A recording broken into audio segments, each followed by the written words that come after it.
Donc, on va passer le relais à l'intervenant suivant.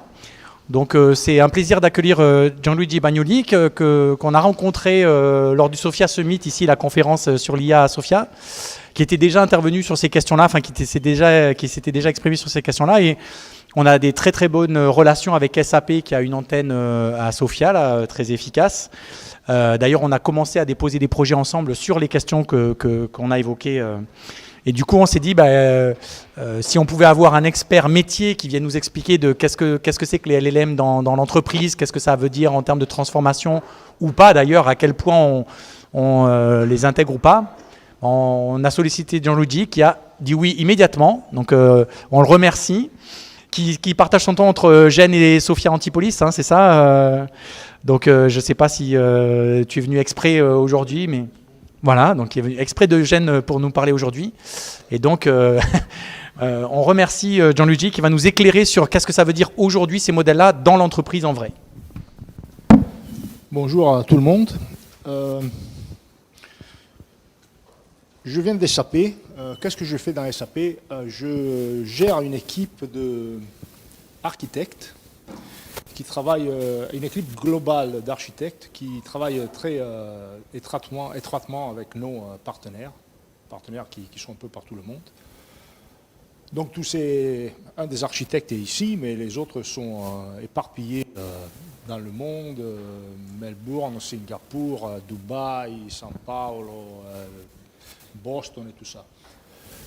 Et donc, qu'est-ce qu'on fait? On aide les partenaires à construire des solutions sur les plateformes des SAP. Et donc, ma présentation aujourd'hui va être sur l'impact que les LLM ont sur la plateforme de SAP. C'est un impact, je dirais, considérable. Et la boîte est en train de parier son existence, comme toutes les autres boîtes de l'industrie, son existence sur GenAI. Donc ça, c'est moi. SAP. Bon, SAP, c'est la boîte qui a inventé il y a 50 ans l'ERP. Ça, c'est des données de l'année dernière. Mais bon, ça vous donne une idée. On est en train de parler de plus de 100 000 personnes dans le monde, dans presque tous les pays du monde. Dans chaque pays du monde, vous avez un SAP France, Italie, US, Brésil, Australie, Singapour, tout ça. Et on a un écosystème de plus de 24 000 partenaires. Donc ces partenaires, ça peut être des partenaires très très gros à l'échelle de SAP. Donc vous avez IBM, Deloitte, Accenture. Vous avez ce qu'on appelle des strategic partners, donc qui s'engagent pour la transformation des boîtes. Donc vous avez Bain, Boston Consulting Group. Et vous avez des petites boîtes, des très petites boîtes aussi dans le monde. Les revenus, bon, ça c'est les données de l'année dernière. Cette année, elle est plus que 30 milliards d'euros. Donc vous voyez un peu la dimension. Alors, je suis désolée, je vais vous arrêter parce que sur YouTube, on ne vous entend pas. Alors, je pense qu'il faut peut-être reprendre le filaire. Ou soit il ne s'est pas allumé, je ne sais pas.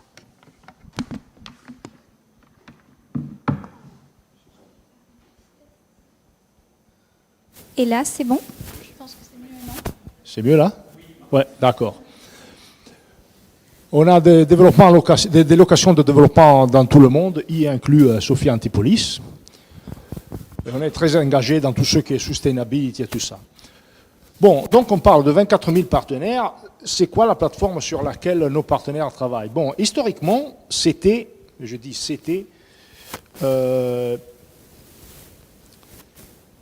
une plateforme appelée ABAP. Donc ça veut dire qu'on avait un gros système qui était appelé R3, qui faisait de l'ERP. Et vous avez un langage sur ce R3 qui était appelé ABAP. Et vous pouvez injecter votre code directement dans le système et vous pouvez pratiquement faire tout ce que vous voulez dans le système. Ça a généré un écosystème énorme de consultants ABAP. Et ça fait SAP le succès dont on connaît. Il y a un petit problème, c'est que ce système est très très efficace, mais très efficace dans le on-premise. Dès qu'on bouge dans le cloud, et maintenant tout le monde est en train de bouger dans le cloud, ce système-là ne marche pas. C'est évident pour plusieurs raisons. La première raison la plus importante, c'est que votre extensibilité du système est très très étroitement connectée avec le corps de SAP. Et donc, quand vous bougez le corps de SAP, vous aurez un problème énorme de migration. Parce qu'il faut la migration de d'autres solutions, la migration du corps vont ensemble. Et ça génère un gros problème. Et donc, dans les derniers 10 ans, disons, on a évolué l'ERP dans quelque chose qui s'appelle S/4HANA.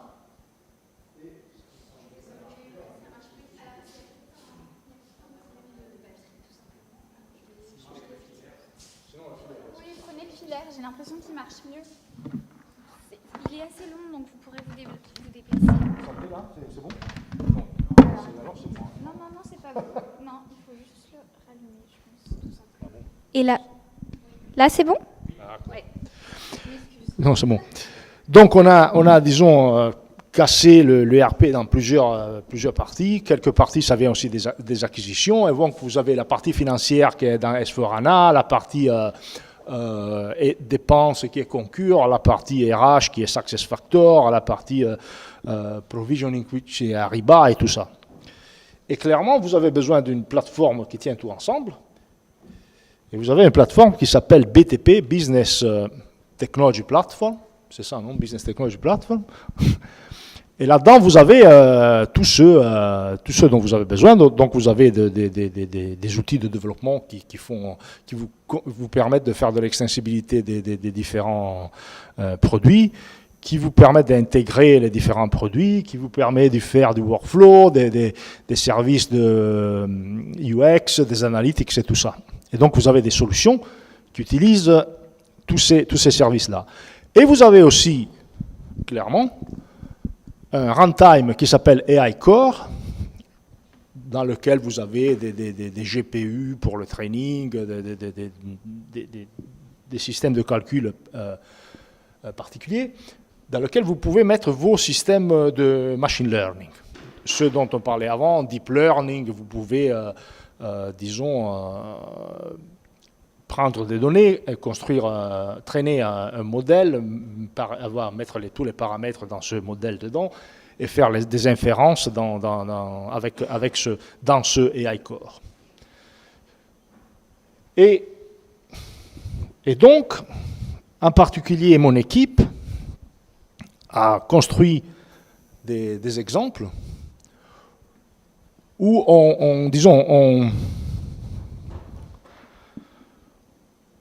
on bâtit des modèles et on injecte ces modèles dans des industry cases.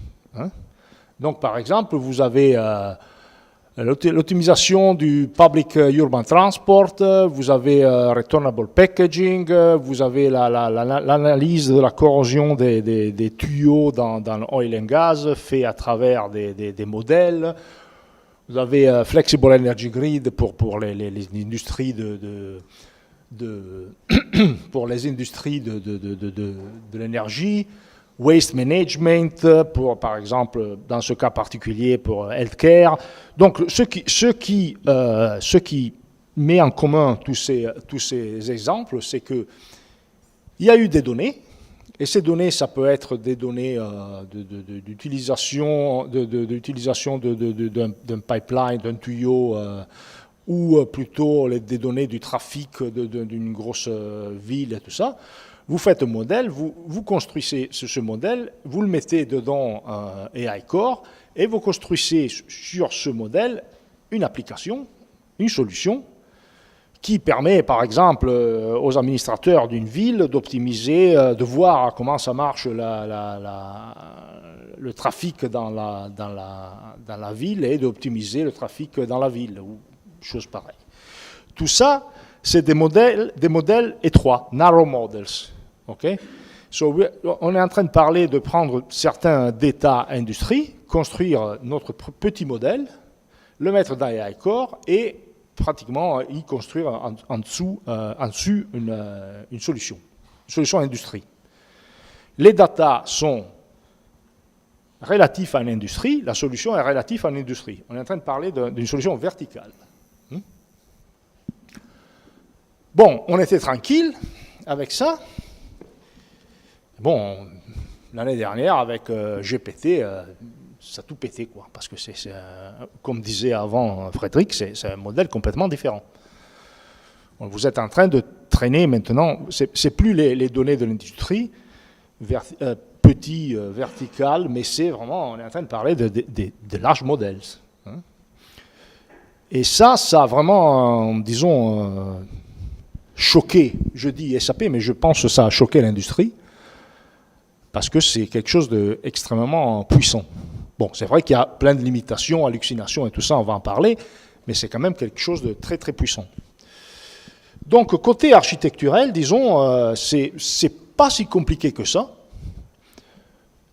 par le côté architecturel. Et après, mais bon, architecturel, on a déjà une place dans BTP qui peut tenir des modèles. Bon, alors, assez logiquement, on peut mettre dedans des modèles dans AI Core et utiliser ces modèles dans AI Core. En réalité, qu'est-ce qu'on a fait? On a ajouté une couche, un data layer qui s'appelle GenAI Hub, qui a été introduit en décembre et dont on va faire une présentation à nos partenaires dans 2 semaines. On a beaucoup d'intérêt sur ça, on a des milliers de registrations, mais bon, ce GenAI Hub, c'est intéressant parce que ça donne un niveau d'abstraction, et donc je peux décider de paramétriser mon hub pour travailler avec un modèle qui est local dans BTP ou un modèle qui est extérieur dans un cloud. Donc je peux décider d'utiliser un modèle plus petit, plus réduit, avec pas 3 trillions de paramètres, mais qui est assez bon, et je peux l'utiliser dans BTP, ou je peux accéder à un modèle externe, dont je n'ai pas accès aux paramètres, donc il y a plein de secrets industriels, donc je ne peux pas le répliquer, mais je peux l'utiliser externement. Et donc je peux décider, je peux faire un trade-off entre le coût du modèle et l'efficacité du modèle. On verra après, parfois c'est pas si important que ça d'avoir un modèle parfait, parfois c'est important d'avoir un modèle good enough. Et donc, disons, côté architecturel, ça c'est comme on a géré, disons, l'accès au large modèle. La partie plus intéressante, ce n'est pas tellement la partie architecturelle, mais c'est la partie de solution management, je dirais. C'est-à-dire, une fois que j'ai ces modèles, qu'est-ce que j'en fais? C'est quoi l'impact que j'ai sur mes solutions? Et alors là, bon, disons, moi j'aime penser à une division que peut-être n'est pas tellement correcte académiquement, mais vous pouvez séparer un peu qu'est-ce que je peux faire et comment je le peux faire. Parce que les LLM, ça me pose une vraie révolution, pas seulement à qu'est-ce que je peux faire, donc quel scénario je peux ajouter dans ma solution, mais comment je le peux faire. Alors, quelque chose un peu autobiographique. Moi, j'ai commencé, il y a plus de 30 ans, à faire du code, et j'ai commencé à faire du code. Je faisais des routines de synchronisation sur Intel 286 en assembleur. Donc, ça vous dit, je suis vraiment pas jeune, disons. Hein. Et après, c'est bon, bouger Unix, Linux, Windows. J'ai fait des drivers pour Windows Alpha, sur Deck Alpha. J'ai fait après Java, le web, le mobile. Bon, vous voyez très bien ce dont je parle, l'évolution dans les derniers 30 ans. Il y a toujours eu quand même l'idée, dans notre groupe de développeurs, qu'on était un peu les maîtres de l'univers, quoi, non ? Vous avez les vendeurs, vous avez les solution management, et vous avez qui ont des idées merveilleuses et tout ça, ils doivent venir chez le développeur à demander au développeur de faire ce qu'ils veulent faire. Parce que c'est le développeur qui est le grand prêtre qui connaît tous les enchantements, les mots magiques et les rites pour faire dire à la machine ce qu'il faut faire. Parce que le travail de développeur n'est pas automatisable. Ça, c'est un peu le rêve, quoi. Si vous vous rappelez, avant de ChatGPT, il y avait un rapport de Gartner Group qui disait le risque de chaque travail, de chaque métier, d'être automatisé. Et pratiquement, l'idée, c'était, ah non, le travail de développeur, ça ne va jamais être automatisé parce que c'est un travail magique et ça ne va jamais être automatisé. Bon, ben non. C'est une jolie illusion, mais avec ChatGPT, vous pouvez voir quand même de la génération du code. Alors, quand je dis ça, les gens me disent, oui, mais il hallucine. Si vous avez été dans un code review, il n'y a pas que ChatGPT qui hallucine. Hein? J'ai vu des choses que les êtres humains n'auraient jamais vues dans leur vie. Hein? Donc oui, c'est vrai, c'est pas si magique que ça, mais quand même c'est impressionnant. Le niveau de génération que ChatGPT peut avoir sur la production du code est impressionnant. Et d'ailleurs, c'est pas si logique que ça, parce que si ChatGPT marche bien sur un langage naturel, a fortiori, ça doit marcher encore mieux dans un langage qui est formellement défini. Donc, avec tous les trucs qu'on a vus avant, les LLM, les transformers, tout ça, si ça marche pour le français, ou pour l'italien, ou pour l'anglais, Java, c'est décrit avec une grammaire, quoi. Donc, a fortiori, ça doit marcher pour ça. Et ça, c'est très important parce que, surtout pour une boîte comme SAP, c'est très important parce que l'écosystème, parce que SAP, c'est une boîte logicielle, mais ce n'est pas seulement une boîte logicielle. Il y a beaucoup de business consultants qui travaillent sur SAP. Alors, le rêve, ou le cauchemar, mais bon, le rêve, disons, qu'on a, c'est... Le business consultant sait quoi faire. Le développeur sait comment le faire, mais les communications entre les deux n'est pas tellement facile normalement. Mais si on donne au business consultant la possibilité de générer au moins une première version de la solution, avec ce qui peut être ce qu'on appelle maintenant low code, no code, ça serait très bien, parce que ça déchaînerait plein des énergies dans l'écosystème. Or, avec le low code, no code, normalement, vous avez un langage qui est graphique. Le business consultant décrit ses objets, ses relations et tout ça. Après, il y a une moulinette, ça génère du code. Mais avec, et on verra ça, avec GPT, vous n'avez plus besoin de ce niveau intermédiaire. Avec ce GPT, pratiquement, vous avez un compilateur du langage naturel. Bon, je simplifie, mais même pas trop. Et donc, le business consultant pourrait dire, s'il te plaît, tu me fais une application qui fait ça, dans ce runtime avec ses interfaces, et le rêve, c'est qu'il y a une moulinette qui génère au moins la première release de l'application. Donc, vous voyez, ça aurait un effet... vraiment d'accélération énorme pour l'écosystème des SAP. Donc tout ça pour dire que c'est vrai que, et maintenant on va voir les exemples, c'est vrai que GPT, ça aide à faire des choses nouvelles, d'ajouter des scénarios intelligents dans les solutions, mais c'est aussi vrai que ça aide à faire les choses d'une façon différente, à accélérer la génération du code. Je sais, c'est un rêve, il y a plusieurs écoles de pensée sur ça, c'est pas si évident que ça, mais quand même c'est une direction. Donc, bon, pour ce que concerne le quoi coder, on va voir quelques exemples. Par exemple, vous avez l'impact clairement sur tout ce que sont les business scénarios dans les industries, ça peut les rendre beaucoup plus intelligents, automatisés, et donc il y a vraiment un très gros intérêt. Il y a un impact sur ce qui est toute l'infrastructure du support, on verra ça. Anonymisation.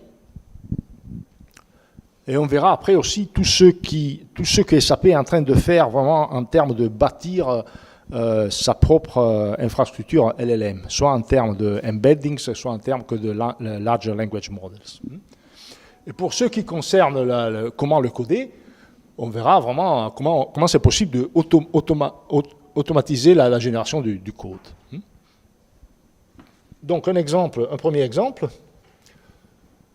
Alors oui, ça on en a déjà parlé. On a donc ce qu'on appelle un GenAI Hub. C'est un abstraction layer qui pratiquement abstrait les différents LLM avec une seule interface.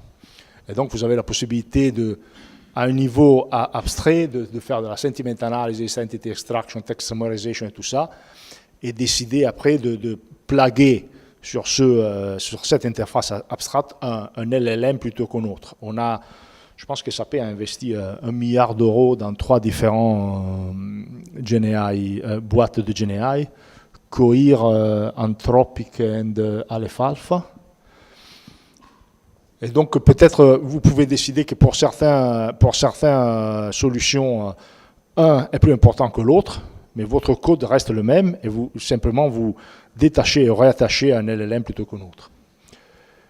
Et on va aussi ajouter dans peut-être vous ne savez pas, mais SAP a construit il y a 10 ans un database in memory qui s'appelle HANA.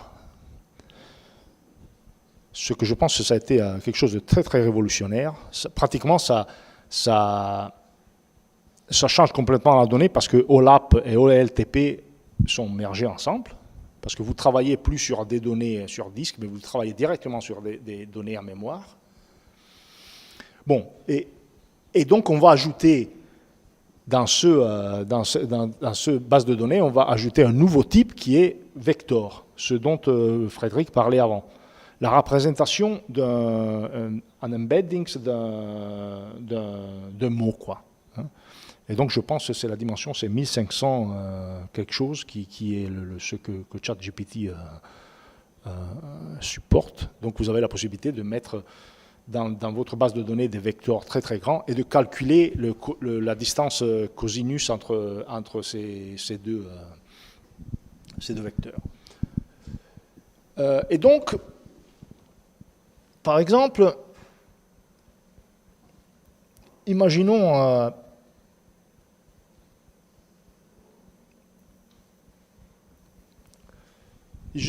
par exemple, c'est ce dont on est en train de développer maintenant, imaginons que vous êtes une ville qui a une infrastructure à gérer. Et vous avez une ville de, j'en sais rien, 5 millions d'habitants. Et vous avez les gens qui interfacent avec les social media et ils disent là il y a un trou dans la rue, ce métro c'est vraiment dégueulasse, qu'est-ce que c'est bien de voyager ici, ça c'est pas bon.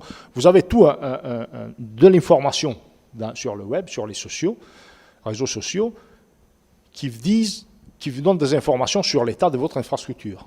Donc l'idée c'est, est-ce que je pourrais automatiser la gestion de mon infrastructure à travers un système sur GenAI? Et le type d'architecture qu'on a, donc, vous avez les datas qui rentrent dans les social media, les datas social media qui rentrent dans BTP, et tous ces datas sont passés à travers un LLM qui fait, par exemple, mais pas seulement, qui fait de la sentiment analysis. Okay? Et donc, vous pouvez extraire l'état de votre infrastructure et vous pouvez avoir après plusieurs niveaux de détail, d'analyse et tout ça. Ou, même mieux, vous pouvez faire de la entity extraction, comprendre les failles qu'il y a dans votre infrastructure et vous pouvez automatiquement générer dans le système S4HANA, dans votre ERP, vous pouvez automatiquement, peut-être pas automatiquement, vous pouvez les proposer à un opérateur qui décide si ou non ouvrir un ordre de maintenance dans votre infrastructure. L'opérateur, quand même, c'est quand même nécessaire parce que c'est quand même un peu risqué de déléguer complètement à l'AI la gestion de votre infrastructure. Et c'est surtout, et ça on le verra après, c'est surtout risqué d'un côté légal. C'est ça le gros problème. Et donc là, vous avez une solution, par exemple, où vous arrivez à lier le monde extérieur à votre système de record S4HANA Cloud de gestion de votre infrastructure à travers un niveau GenAI. Une autre chose qui est quand même assez intéressante, un autre exemple, c'est SAP a ce qu'on appelle une knowledge-based. C'est-à-dire, on a un système très compliqué, et donc il y a des best practices, des failles à ne pas utiliser, des workarounds, et tout ça. Et ce système est très très articulé, parce que ce n'est pas seulement les gens des SAP qui mettent dedans des articles, mais aussi les consultants externes qui disent « j'ai utilisé ce système-là dans cette version-là, faites attention qu'il ne faut pas utiliser la transaction, j'en sais rien, parce qu'il vaut mieux d'utiliser la transaction une autre. » Et donc, quand un consultant va chez un client, par exemple, il a accès à cette knowledge base. Et donc, il est toujours au jour pour savoir ce qu'il vaut mieux faire ou vaut mieux pas faire dans le système. Clairement, naviguer dans cette knowledge base, ce n'est pas évident. Donc, l'idée, c'est est-ce que je peux mettre une couche sur cette knowledge base où je peux faire des questions, quoi. J'ai ce système-là, qu'est-ce que tu me conseilles pour ta? Et donc, il y a un projet qui est fait ici dans SAP Labs France, qui commence maintenant. On prend tout cette knowledge base, tout le help, la documentation help, et on le met dans un vecteur DB. Ça sera clairement notre HANA vecteur DB. Et donc, un utilisateur peut, à travers des prompts, peut interroger ce système. Là, la question légale, c'est que il faut faire attention à ne pas faire halluciner le GenAI, l'LLM. Et donc, il y a une couche interne qui fait du prompt engineering sur le prompt qui arrive directement du consultant. Et ce prompt engineering, pratiquement, cherche à limiter la réponse du LLM que à les données qui ont été mises dans le vecteur DB.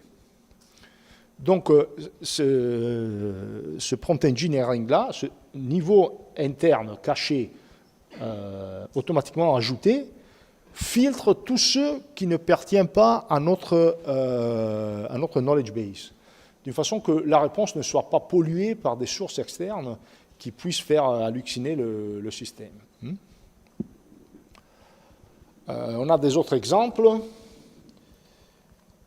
Bon, ça c'est une vidéo. Par exemple, notre exemple, ça c'est un projet de recherche, toujours ici au lab. C'est la génération des datasets. Comment je peux générer des datasets automatiques? Par exemple, dans le cas de Human Resources, vous voulez avoir des CV qui vous aident, par exemple, dans une phase de training ou quelque chose pareil. Vous pouvez générer ces CV automatiquement en utilisant un LLM. Et clairement, vous devez partir dans un... Vous lui dites, voilà quelques exemples des LLM, peux-tu me générer des autres exemples? Et là, il y a toute une partie très importante qui est très importante, qui est l'anonymisation. Parce que clairement, vous voulez générer des datas qui sont anonymes parce que vous devrez préserver la privacy des CV que vous utilisez pour générer ces datas. Une autre, et là, je rentre plutôt dans la partie de recherche des SAP. C'est la génération des modèles des SAP qui vient de nos clients. Qu'est-ce que je veux dire? Je veux dire que SAP, surtout avec le cloud, a accès à un nombre énorme de data. Vous avez tous les data des clients. Donc, si le client, clairement, approuve, et une fois que les données sont tout anonymisées et tout ça, on peut utiliser tous ces data pour générer des large models. La grosse différence, c'est que ces modèles, la source de ces large models, ce n'est pas du texte, mais c'est des data digitales tabulaires. Donc vous avez par exemple tous les ordres de vente des clients SAP dans les derniers 10 ans. Et vous pouvez générer un modèle à partir d'une foundation, on appelle ça une foundation, à partir de ce modèle. Mais là, il y a toute une recherche pour voir. On a vu avant, quand vous avez un vecteur, les vecteurs du texte vous disent combien de textes sont près un de l'autre, avec un cosinus distance d'une représentation vectorielle. Là, on ne parle plus de texte. Là, on parle de business objects. Quand ça fait que ces ordres, ils sont presque la même chose. Donc, il y a toute une recherche de dire, bon, ça serait intéressant d'avoir un foundational model, comme on a un foundational model pour les images dans DALL-E, ou on a un foundational model pour les textes dans ChatGPT. Bon, on pourrait avoir un foundational model pour les business objects, qui est traîné à partir des data de SAP. Et là, c'est intéressant parce que une des propriétés, on disait avant, parfois il y a des qualités de l'LLM qui sont importantes au-delà du fait du nombre de paramètres ou combien ou si ça hallucine pas ou ça hallucine ou ça hallucine pas.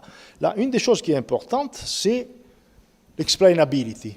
Bon, après, il y a différents niveaux de explainability, interpretability, understandability, trust et tout ça. Mais imaginez-vous que vous avez un système qui vous...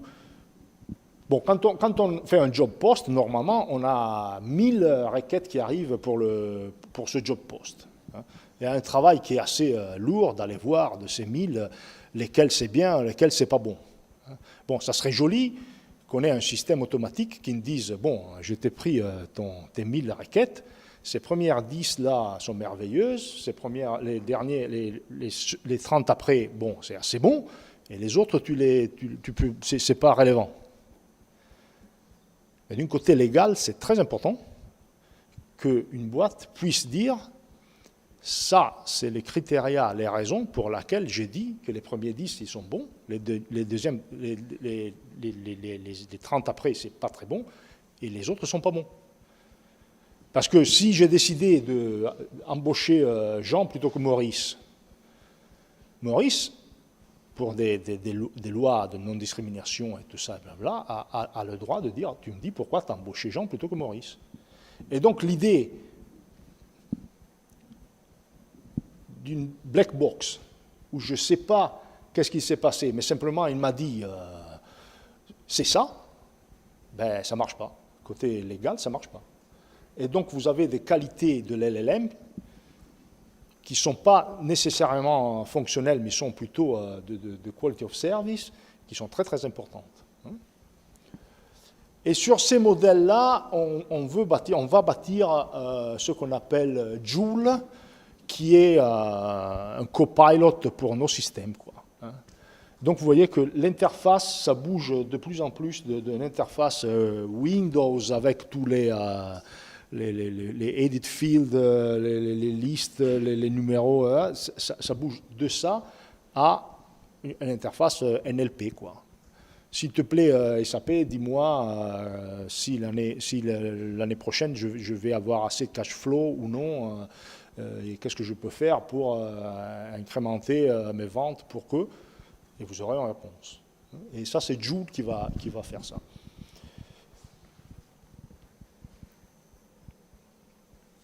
Et la dernière chose, ce dont je parlais avant, génération du code.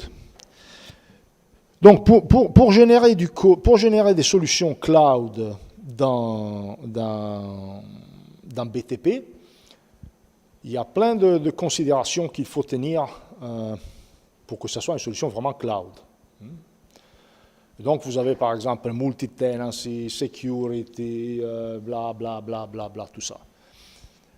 Et donc, vous avez clairement plein de frameworks qui peuvent vous accélérer la génération de ces applications cloud. Dans SAP, on en a deux. Un, il s'appelle CAP, et l'autre, il s'appelle RAP. Alors, CAP, je crois que ça veut dire Cloud Application Programming, et RAP, ça veut dire REST. Quelque chose. La différence, c'est que CAP, ça génère du code Java, JavaScript, tandis que RAP, ça génère du code ABAP. Du code ABAP qui marche pour cloud, mais bon, c'est du code ABAP. Et donc, on a deux frameworks dans SAP sur lesquels les partenaires peuvent s'appuyer pour générer du code Java, JavaScript ou RAP. Et donc même plus a fortiori qu'avant. C'est même pas la définition d'un langage, mais c'est la définition formelle d'un framework. Ça a beaucoup de sens d'automatiser la génération de code sur ce framework. Et donc, il y a des projets sur lesquels la mine est en train de travailler, qu'on va présenter à nos partenaires pour avoir pratiquement un compilateur automatique. On leur dit, s'il te plaît, ça c'est mes objets, ça c'est le behavior que je veux avoir, et ce système appelé CapGPT va générer le code qui s'appuie sur Cap. Et donc ça accélère la génération de solutions par les partenaires. ABAP, c'est un peu plus compliqué pour la simple raison qu'il n'y a pas assez d'exemples de ABAP sur le web. Donc le training, c'est un peu plus compliqué. Et donc, il faudra penser peut-être à générer un foundational model sur ABAP, à nous. Hein. Donc, ce qu'on va faire maintenant, on va délivrer CapGPT aux partenaires et on va aussi délivrer quelque chose appelé ABAP GPT pour la génération automatique de code ABAP, peut-être plus tard. Donc, disons, ça c'est un peu l'impact dans SAP sur des LLM. J'espère de vous avoir bien présenté que c'est très sérieux pour nous. C'est quelque chose qui a un impact énorme sur l'écosystème, sur les ventes surtout. Et c'est quelque chose dans lequel SAP, et en particulier les SAP Labs en France, ici à Mougins, sont très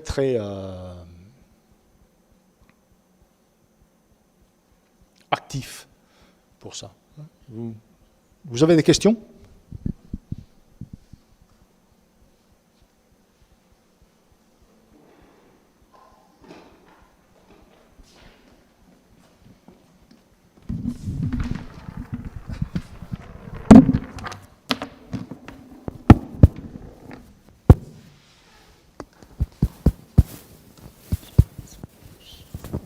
Allô, allô, oui.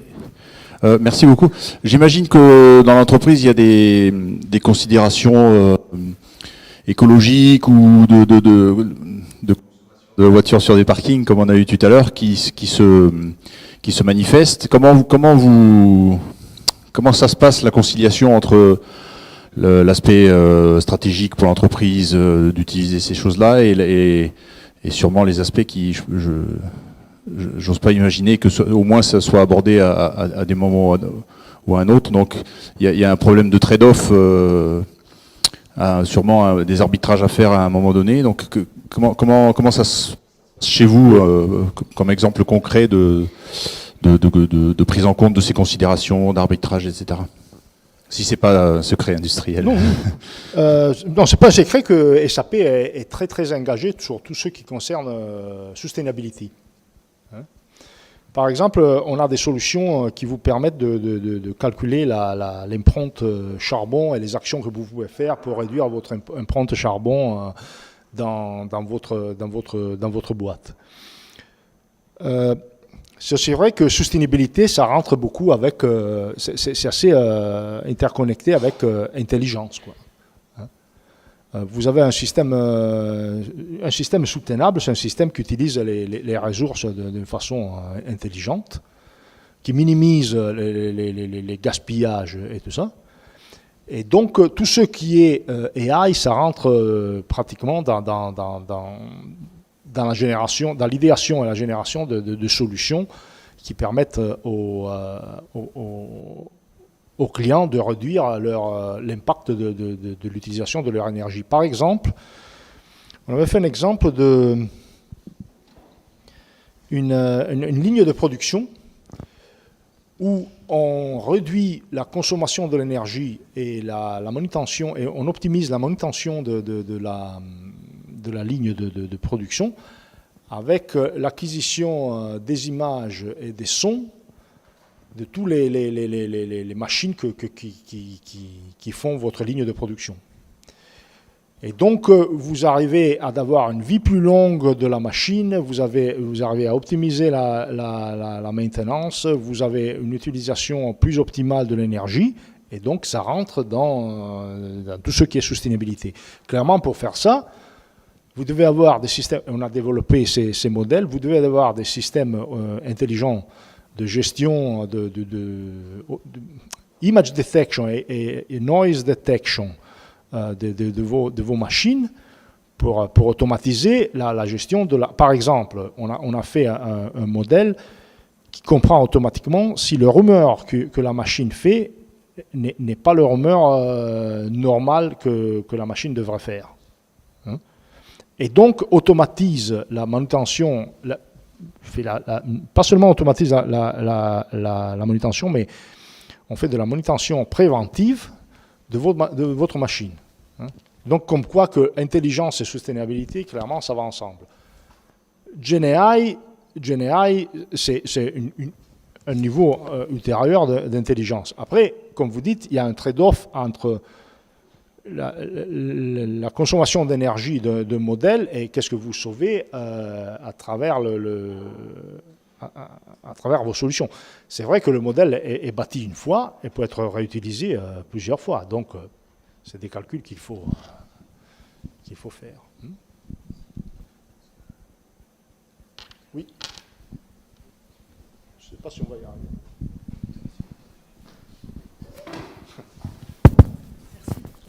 Merci, merci pour l'exposé. En fait, j'ai une question qui rejoint un peu la précédente, mais c'est pour le côté humain.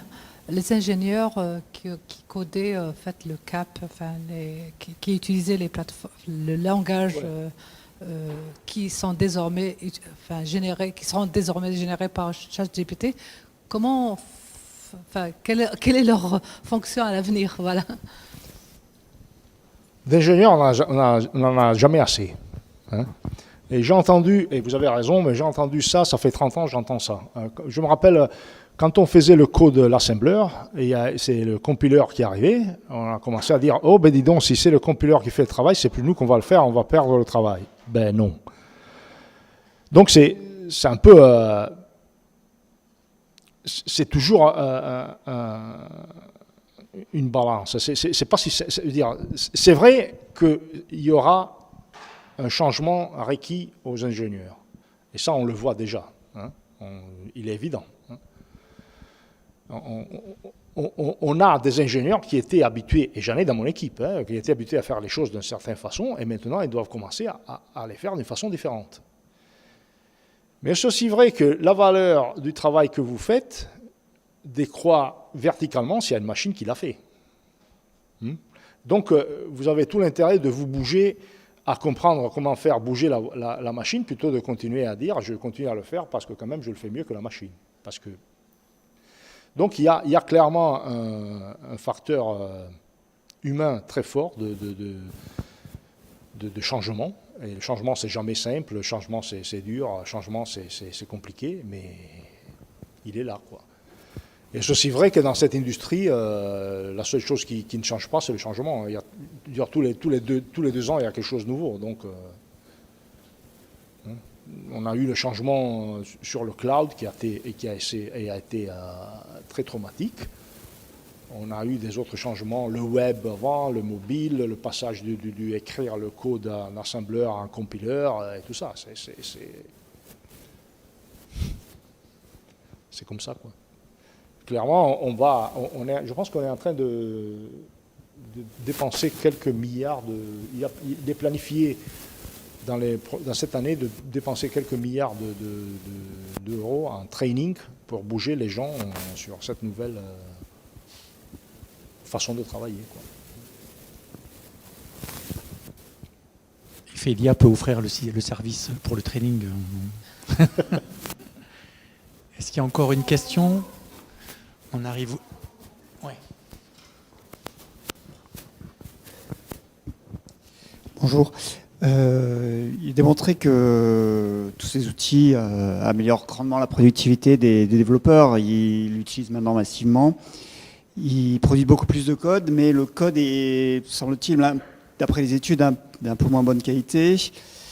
Et notamment parce que les outils sont très bons à proposer du nouveau code, mais tout ce qui est refactoring, tout ce qui est mise à jour du code, c'est beaucoup moins bien géré. Donc est-ce qu'on va avoir une dette technique qui va exploser, qui est en train d'exploser? Quelles sont les pistes de solutions qu'a une entreprise comme SAP pour gérer cette dette technique générée par l'IA?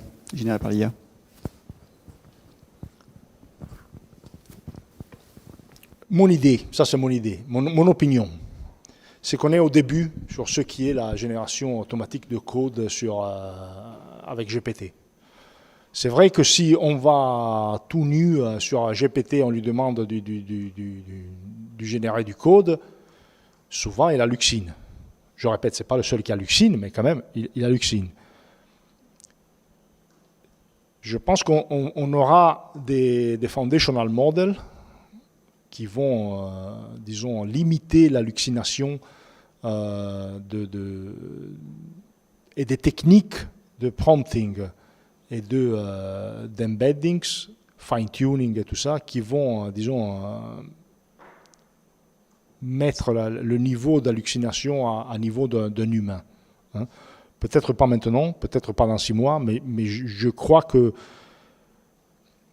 surtout pour la génération de code standard à partir sur des frameworks et tout ça, je pense que le modèle va pouvoir générer un code, dans quelques années, va pouvoir générer un code qui est à niveau d'hallucination de ceux d'un humain. Et après, il y a un trade-off. Parce que, je répète, le cas de SAP, c'est particulier. Parce que notre écosystème n'est pas fait que de développeurs, notre écosystème est fait de beaucoup de business consultants. Et le rêve, c'est vraiment de mettre ces business consultants libérés de l'interaction avec le développement le plus possible. Parce que développeurs, il n'y en a pas assez pour faire tout ce que les business consultants veulent faire. Donc il y aura un trade-off. Il y aura toujours quelqu'un qui va contrôler qu'est-ce que c'est généré, c'est bon ou c'est pas bon, comme c'est fait dans la construction industrielle du code avec des code review, des design review et tout ça. Mais l'accélération que ça peut donner à un écosystème, avec tous les facteurs de multiplication, d'échelle et tout ça, c'est tellement forte que je pense qu'on va y arriver, quoi. Il y a une motivation commerciale derrière qui est trop forte pour que ça soit pas fait. Merci beaucoup. On va passer à la session suivante. On remercie Gianluigi d'être venu pour Eugène.